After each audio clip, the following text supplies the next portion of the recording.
Hi, உங்கள் ரைடே with மிமனி. இன்றைக்கி சூப்பராக முருங்கைக்காயை வச்சு அருமையான டேஸ்ட்டில் ஒரு காரக்குழம்பு தான் ப்ரிப்பேர் பண்ண போகிறோம்.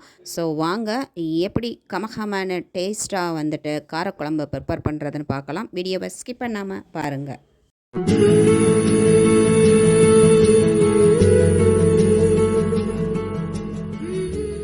கொஞ்சமாக நல்லெண்ணெய் ஆட் பண்ணிக்கலாம். எண்ணெய் காஞ்சதும் கொஞ்சமாக வந்துட்டு துருவன தேங்காய் போட்டு மீடியம் ஃப்ளேமில் வச்சு ஒரு 2 நிமிஷத்துக்கு வறுத்து விட்டுட்டு அது கூடவே வந்துட்டு கொஞ்சமாக வந்துட்டு சின்ன வெங்காயம் ஆட் பண்ணிக்கலாம். ஆட் பண்ணி மீடியம் ஃப்ளேமில் வச்சு வறுத்து விட்டுக்கலாம். மீடியம் ஃப்ளேமில் வச்சு வறுபடும் பொழுது அந்த தேங்காய் சட்டுன்னு கரிக்கிறாமல் நல்லா கோல்டன் ப்ரௌன் கலராக வறுபட்டு வரும். ஸோ அந்த டயத்தில் பார்த்திங்கன்னா ஃப்ளேவர் அருமையாக இருக்கும்.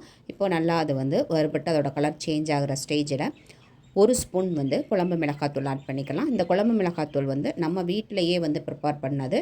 ஸோ எல்லாருக்குமே வெஜ் நான்வெஜ்னு எல்லாத்துக்குமே பக்காவாக இருக்கும். எப்படி ப்ரிப்பேர் பண்ணுறதுன்ற வீடியோவும் நம்ம சேனலில் போட்டிருக்கேன், போய் செக் பண்ணி பாருங்கள். இப்போ அதையும் போட்டு ஒரு 2 நிமிஷத்துக்கு மீடியம் ஃப்ளேமில் வறுத்துட்டு ஆற வச்சு அரைக்கும் பொழுது ஒரு 3 தக்காளி சேர்த்து நம்ம நல்லா அரைச்சி இந்த மாதிரி பேஸ்ட்டாக எடுத்து வந்தாச்சு. ஒரு கடாயில் கொஞ்சமாக நல்லெண்ணெய் ஆட் பண்ணிவிட்டு அது கூட கட் பண்ணி வச்ச வெங்காயமும் பூண்டு பழம் ஆட் பண்ணிக்கிறலாம். நீங்கள் வெங்காயத்தை அப்படியே முழுசாக போடனாலும் உங்களுக்கு பிடிச்ச மாதிரி ஆட் பண்ணி நல்லா எண்ணெயில் இதை நல்லா வதக்கி விட்டுக்கிறலாம். நல்லா ஒரு முக்கால்வாசி வதங்கி கலர் சேஞ்ச் ஆகி வரும்பொழுது அந்த கண்ணாடி பதத்துக்கு வரும்பொழுது நம்ம மரத்தில் ஃப்ரெஷ்ஷாக பறித்த முருங்கைக்காய், அதுவும் தேனி உத்தமபாளையத்துலேருந்து திருச்சிக்கு வந்தது பஸ் மூலமாக. ஸோ அது அவ்வளோ ஃப்ரெஷ்ஷாக, ஏன்னா நம்ம வீட்டு மரம் நான் வச்சு வளர்த்தது அப்படிங்கும் பொழுது அவ்வளோ ஹாப்பியாக இருந்தது. ஸோ அந்த முருங்கைக்காயை கட் பண்ணி தண்ணியில் போட்டு வச்சுருந்தேன்.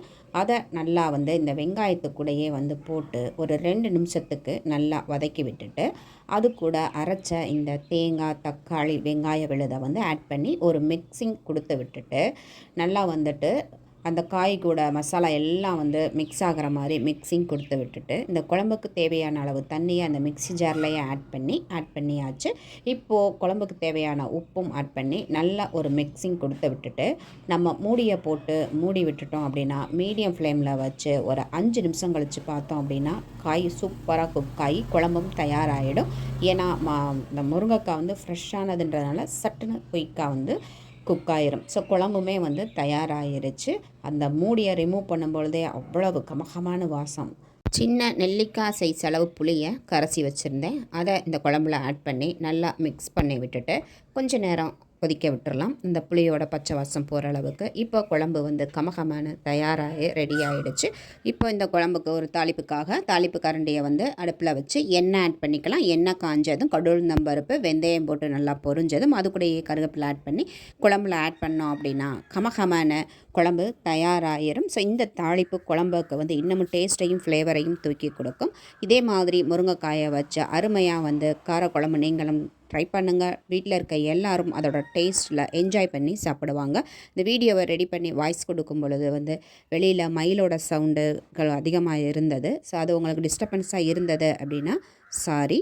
வீடியோ பிடிச்சிருந்தால் லைக் பண்ணுங்கள். தேங்க்யூ.